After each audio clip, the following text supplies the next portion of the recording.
connaissance, recherche, sciences, déciles mathématiques, théorie, physique, philosophie, conférence, archéologie, nature.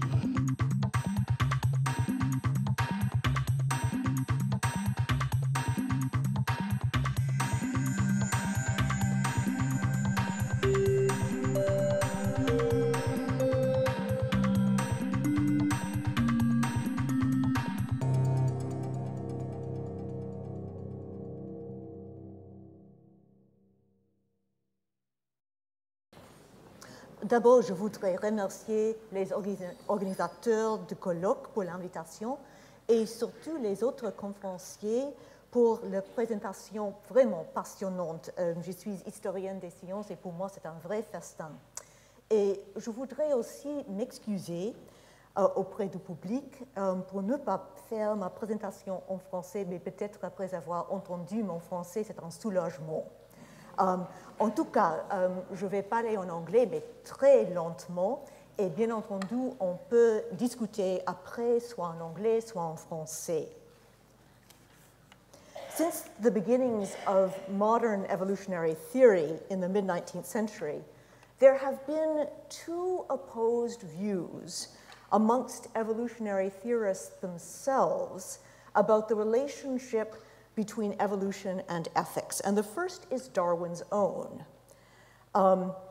He writes in The Descent of Man and Selection in Relation to Sex in 1871, the following proposition seems to me in a high degree probable, namely that any animal whatever endowed with a well-marked social instinct would inevitably acquire a moral sense or conscience as soon as its intellectual powers had become well developed, or nearly as well developed as in man.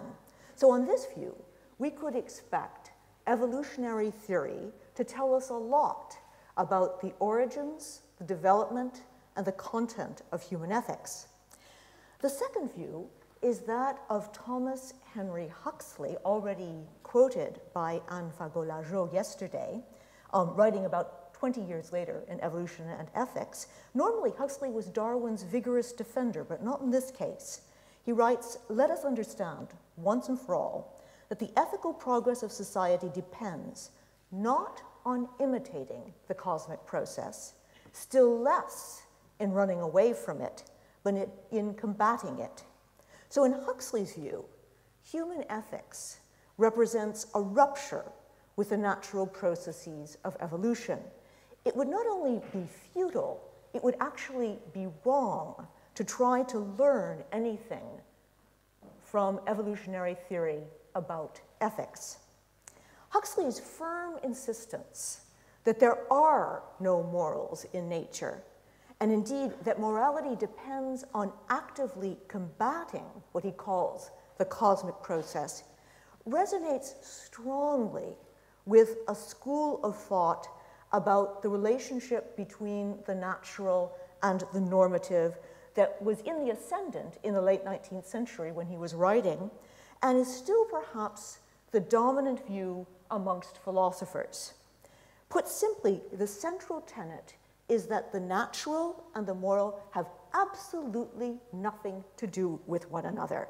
And to pretend otherwise is, according to this view, to commit a grave and perhaps even dangerous error. Circa 1850, for example, John Stuart Mill writes that the confusions amongst nature and the natural with the moral are the most copious sources of false taste, false philosophy, false morality, and even bad law. Or as the Russian novelist Ivan Turgenev put it only a few years later, she, that is nature, knows nothing of art or liberty, as she does not know the good. Paradoxically, Darwin's call for an evolutionary ethics has only stiffened the resistance of those who, like Huxley, insist upon a scrupulous separation of the natural and the normative. And this has made, in some countries, for a very odd convergence between academic critics of evolutionary ethics and populist creationists, to the embarrassment of both parties. Neither wishes to be seen in the company of the others. But neither political embarrassment nor evolutionary hypotheses has weakened the widely and vehemently held view, again, especially amongst philosophers, that evolution and ethics, and more generally, nature and norms, do not and should not have anything to do with one another. Yet a glance in the daily paper suffices to show that nature's authority is endlessly invoked in moral arguments, and depending on what language you're reading your daily paper in, those arguments will differ. So if you're reading in English, for example, you will read that homosexual unions are condemned because they are unnatural. If you are reading your daily paper in French, you may read that genetically modified organisms may be safe, perhaps even tasty, but they are wrong because they are contre nature. If you are reading in German, you will read that mothers who enroll their infants in a crèche are unnatural mothers, wieder natürliche Mutter. Whatever philosophers may preach about the fallacy and confusing is and ought, the charge unnatural has lost none of its moral sting. So the question I want to ask here is a very simple one. Why do human beings in many different cultures and epochs pervasively and persistently look to nature as a source of norms for human conduct? In ancient India and in ancient Greece, in medieval France and in Enlightenment America, in the latest controversy over homosexual marriage or genetically modified organisms, people have linked the moral and natural orders. My question is, if this is a mistake, why do we keep committing it? Why is this error so irresistible? I don't think that the answer to this question lies just in an account of popular error, vestigial religious beliefs, or sloppy habits of thought. This is not simply a case of mass irrationality, but rather of a very human form of rationality, and hence I would suggest the subject of a philosophical anthropology. And what I mean by a philosophical anthropology, as contrasted to a biological or a cultural anthropology, is a reflection about how being the kind of species we happen to be, that is, a species that has distinctive cognitive and sensory capacities, bears on certain philosophical questions, as, for example, the relationship between the natural and the normative. My line of inquiry will be to excavate the sources of the intuitions that propel our search for values in nature. Now, in different times and in different places, these intuitions have expressed themselves in the most luxuriantly diverse forms, as diverse as the efflorescence of nature and culture themselves. But I think that the core intuitions that underlie all of this diversity have something in common. And what they have in common is a perception of order as fact and as ideal. And I'd like to, just to make this idea vivid, sketch very briefly 3 ideals of natural order and also the moral orders which are paired with them. And then from there, go on to a discussion about what order has to do with norms and normativity. The first, and probably the oldest of all of these ideas about nature and natural order, is specific natures. This captures the sense of the Latin natura and all of its vernacular cognates in the still older Greek physis. And nature in this sense refers to what makes an object recognizably and distinctively what it is.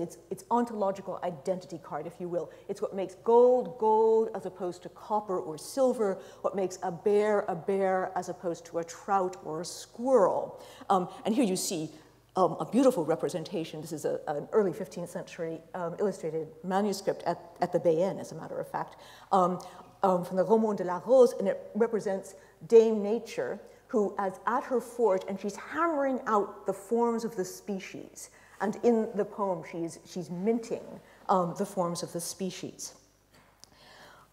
As these examples suggest, the specific in the term specific natures derives from the word species, first and foremost in the biological sense, but also in the more extended sense of all general kinds.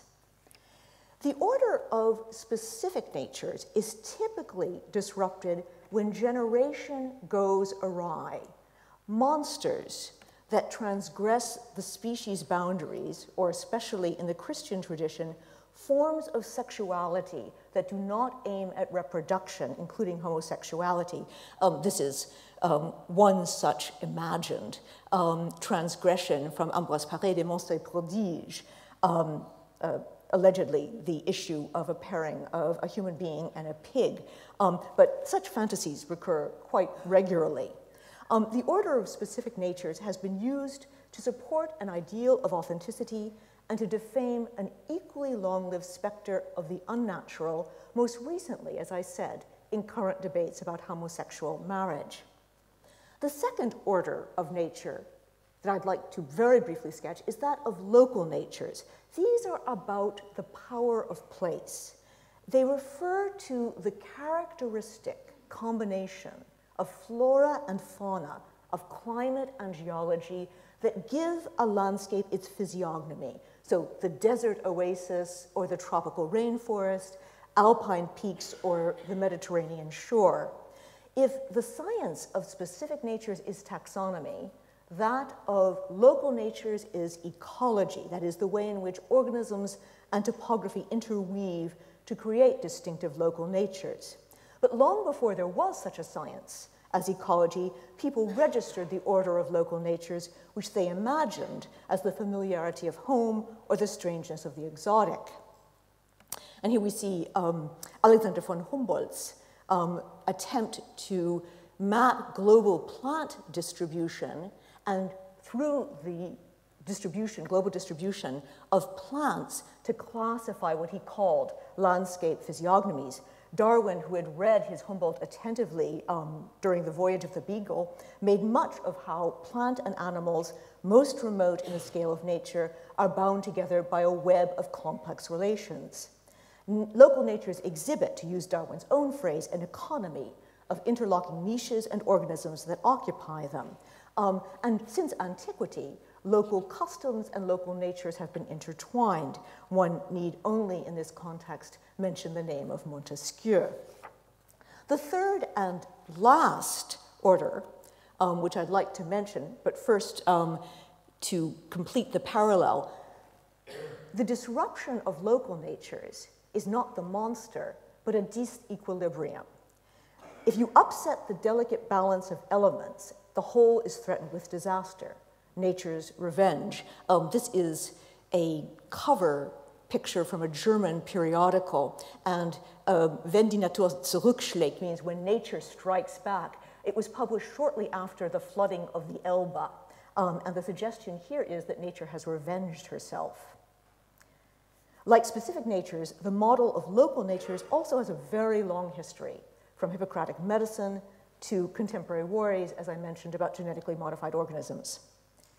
The third and last natural order is the one which is perhaps most familiar to us today. That is that of universal natural laws. In contrast to nature's customs, local customs, universal natural laws admit of no exceptions, at least not by mortals. They define a uniform and inviolable order, and their emblematic science is celestial mechanics, the inexorable progression of stars and planets. The violation of a universal natural law is not a monster, nor is it a disequilibrium. It is a miracle or pure randomness, as this here, this representation by Poussin of Moses striking water from the rock. The prototype for the order of universal natural laws is, of course, Newton's law of gravitation, a vision that fired the imagination of Enlightenment philosophers, revolutionaries, and social theorists. Here is simply one of the many manifestations of the order of universal natural laws translated to the moral realm from the Revolution. Voulez-vous être heureux, écoutez la nature. Darwin was no less inspired by this ideal. He ends on the origin of species with a contemplation of how these elaborately constructed forms, so different from each other and dependent on each other in so complex a manner, have all been produced by laws acting around us.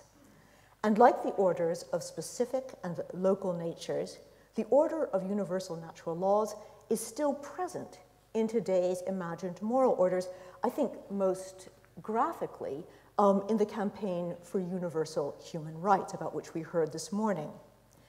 In the course of many centuries and many cultures, each of these natural orders has been used to imagine and justify various moral orders.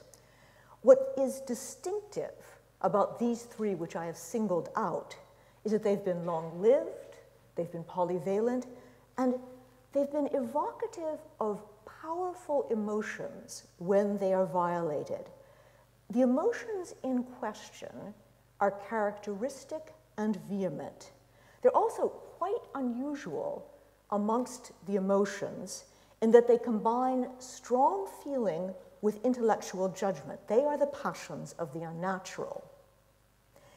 Each of these three natural orders, specific natures, local natures, and universal natural laws, has been used to define and oppose a distinctive form of the unnatural, the monsters that violate the order of specific natures, the imbalances that capsize the order of local natures, the indeterminism that breaks the order of natural laws. It's a striking fact that these versions of the unnatural also provoke distinctive emotional responses: horror, terror, and wonder, respectively. These are the passions, in the original sense of that term, as something that we suffer rather than merely feel. These are the passions that register a breach of order. Whether the order in question is natural or moral is often extremely difficult, if not impossible, to ascertain. Is, for example, the horror of monsters that apparently cross species a response to a trespass against a natural boundary, or to a transgression against a moral taboo that prohibits bestiality? Is the terror unleashed by a flood the fear of extreme danger to life and property, or is it fear deepened by guilt over partial responsibility for the catastrophe? Is the wonder of miracles, or free will, evoked by snapping the chain of causation or by asserting volition, whether human or divine, in deliberate defiance of all constraints? Even to pose these questions as either-or choices seem strained, it is very characteristic of these passions that they blur the distinction between the moral and the natural. I show this is a late 17th century sketch by Charles Lebrun, which was inspired by Descartes' Passion de l'homme. And I simply want to draw your attention that although the main subject here is wonder and surprise, admiration, étonnement, it lies very close to étonnement to mix it with frayeur, to mix it with terror. These subjective responses to the unnatural suggest that there's a cognitive component to at least some of the passions.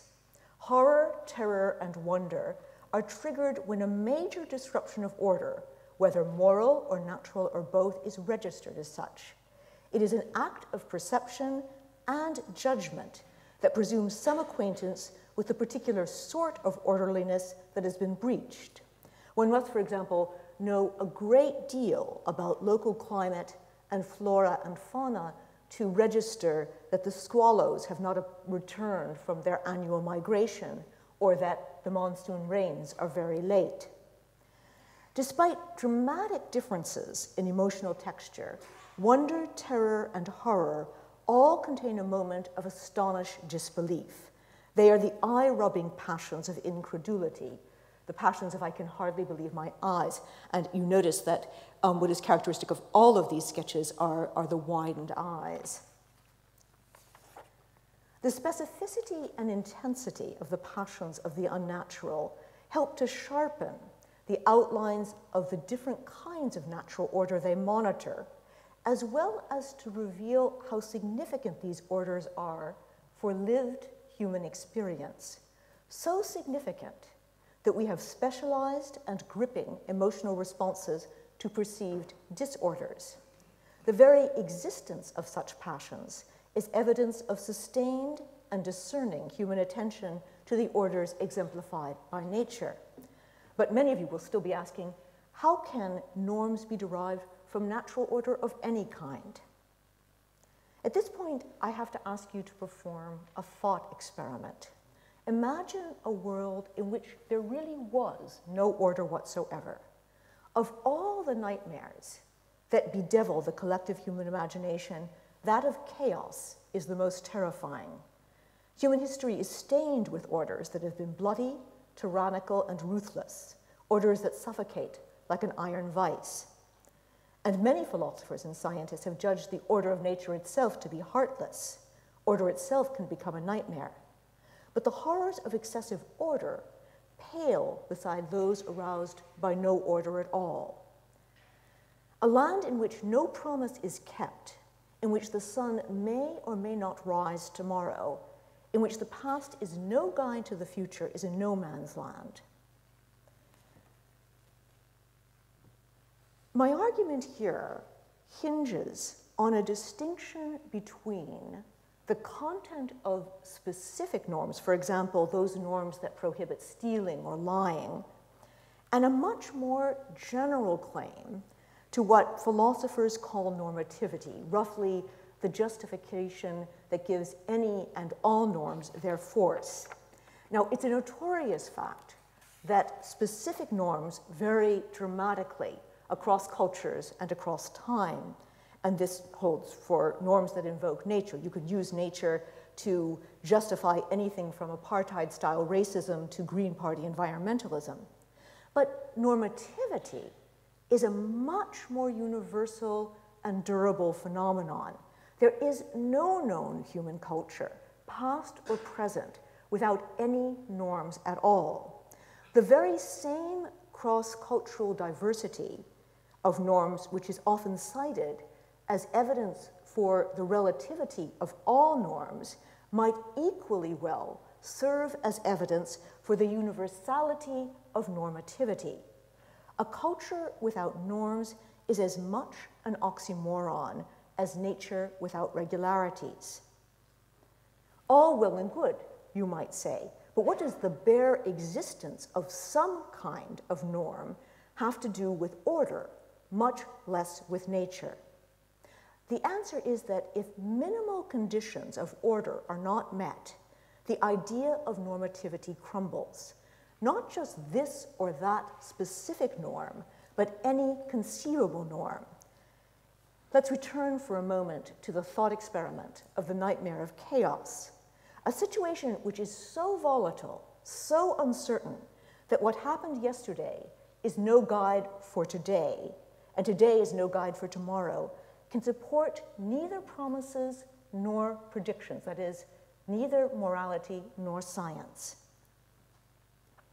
Where I walked yesterday with complete insouciance has today become a gauntlet to run. The neighbor who is now my friend may become my enemy, and the day after tomorrow be my friend again. The seasonal rains that sustain the crops may or may not come. No one, nothing can be relied upon. Normativity itself has no traction without some kind of order. But the skeptics will persist, and rightly persist. They'll say, okay, perhaps order is a precondition for any kind of normativity, but why drag nature into this? Don't human beings create enough order inventively, incessantly, by themselves?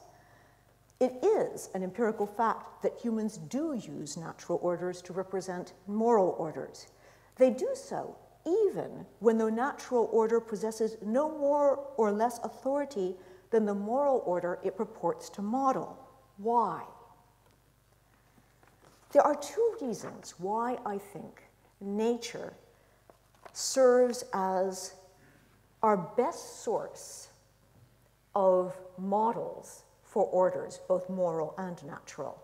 First, nature is everywhere and always on display, available and familiar. It requires no creative labor to fabricate these models, although it takes great ingenuity to craft persuasive analogies between, for example, beehives and monarchies, or between the inexorable march of the sun along the ecliptic and the justice of the law courts. A serviceable model must be thing-like, an object that can be contemplated publicly as well as privately, accessible to the senses as well as to the intellect, and possessed of a kind of sharp-edged solidity that you could stub your toe against. Whereas social orders are notoriously difficult to locate, I believe it was Margaret Thatcher who notoriously inquired, where is society? They're also notoriously difficult to study in their detailed workings, all that obscure talk about conscience collective and the invisible hand. In contrast, the natural orders used to model them are as obvious as rocks, though often just as opaque in their causes and composition. I'll just give you one very famous example. This is when it was finally realized that the king bee of Aristotle's biology was in fact a queen, although they have not changed Rex to Regina here, but the beehive analogy of human society is very ancient and still ongoing. The second reason, and probably more important reason, is that nature is the repository of all orders. Now, whether it's also the inspiration for all of them is an open question, but in any case, it's so rich in possibilities that it has thus far outstripped all human inventiveness. Nature displays so many kinds of order that it's a beckoning resource with which to instantiate any particular one imagined by humans. For Martians and angels, order might just be, requiring no representation. But for our species, with our sensorium, orders must be grasped and imagined, both literally and figuratively. Nature is abundantly available, opulently diverse, and orderly in every possible sense of the word. It is therefore not so surprising that nature should be quarried for the figures of order, any and all orders. The human impulse to make nature meaningful is rooted in a double insight about order. Normativity demands order, and nature supplies patterns of all conceivable orders. These humanly rational propensities have to do with the kind of organisms that we happen to be. We are outfitted with senses that convey the surfaces of things. Even when intellectual curiosity and technological ingenuity make possible anatomy, geometry, the microscope, X-rays, and other ways of peering beneath surfaces, our way of probing the viscera of the world is to turn them into yet more surfaces. The peculiarities of our sensory system have fortunately not checked philosophical and scientific inquiry into domains ordinarily inaccessible to the senses, from elementary particles to distant stars to brain waves. But even in these investigations, there has been a strong tendency to convert information, much of it now digital, into appearances, especially images. And we've seen a wealth of such images in the wonderful presentations we've heard thus far. These are images which are generated by radio telescopes, bubble chambers, magnetic resonance scans, and innumerable other devices. I would only remind you, and this image is deliberately pixelated, that this image has been created from numbers. It has been created for the human sensorium, not because there's anything intrinsically visual about the electromagnetic radiation being transmitted from a distant galaxy. When Plato attempted to wean his readers from their addiction to appearances in the Republic, the only way he could make his point was to make a myth about more appearances, the shadows in the cave cast by the equally phenomenal, if occluded, objects outside in the daylight. For beings like us, it's appearances all the way down. We're not content to receive appearances, we want to make them as well. To be fully real for us, a thing must appear, and this imperative holds for the very real moral orders devised by humans, as well as for the artifacts they paint, build, mold, and forge. How to make a moral order appear? In principle, any surface, artificial or natural, will do. And there certainly are examples of both sorts of models. We have the ideal society figured not only as beehive, but also as clockwork. But in practice, It is natural surfaces that preponderate in our experience by their sheer diversity and inescapability. The surfaces nature presents so abundantly, so incessantly to view, are also ordered in ways more obvious, more reliable, and more permanent than most artifacts. This is why natural phenomena in the root sense of the word appearances, supply the material analogies closest to hand when human beings attempt to realize moral orders. Now, this is a very general argument about nature and normativity. It is not about any specific norms drawn from nature, be they in the form of the medieval body politic or contemporary evolutionary ethics. As we've seen, the problem with specific norms drawn from nature, be they analogical or phylogenetic, is that there are so many of them, so many that they contradict one another. So the prospects for deciding, for example, between Darwin and Huxley, the opposition with which I began, are not much improved. That debate rages on. But perhaps we can put an end to another confrontation between philosophers who rage against what they call the naturalistic fallacy and everyone else who commits this fallacy all the time.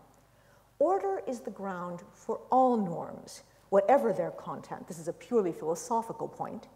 And our species happens to be perceptually, cognitively, and emotionally equipped to draw the lion's share of its models of order from nature, an anthropological point. This is a kind of philosophical anthropology that could be pursued only after Darwin naturalized human reason. A glance at Kant's idea of a philosophical anthropology reveals the alternative view, a view of reason that's independent of biology and history. In his Anthropologie in pragmatischer Hinsicht of 1798, Kant remarked, "It's noteworthy that we can think of no other suitable form for a rational being than that of a human being. Every other form would represent at most a symbol of a certain quality of the human being, as the serpent, for example, is an image of evil cunning, but not the rational being himself. Therefore, we populate all other planets in our imagination with nothing but human forms, although it's very probable that they may be formed differently given the diversity of the soil that supports and nourishes them and the different elements of which they're composed." Although Kant plays here with the idea of the existence and physical diversity of non-human rational beings, he assumed that this diversity would make no difference to their character as rational beings. It doesn't matter whether they're rational Martians or rational angels. Reason was reason everywhere in the universe. Darwin, at least implicitly, offers an alternative to this brand of Kantian philosophical anthropology. It matters to reason, not just to sensibility, not just to psychology, what kind of species we are. Philosophical anthropology after Darwin is an inquiry into human reason, the only kind we know. Thank you.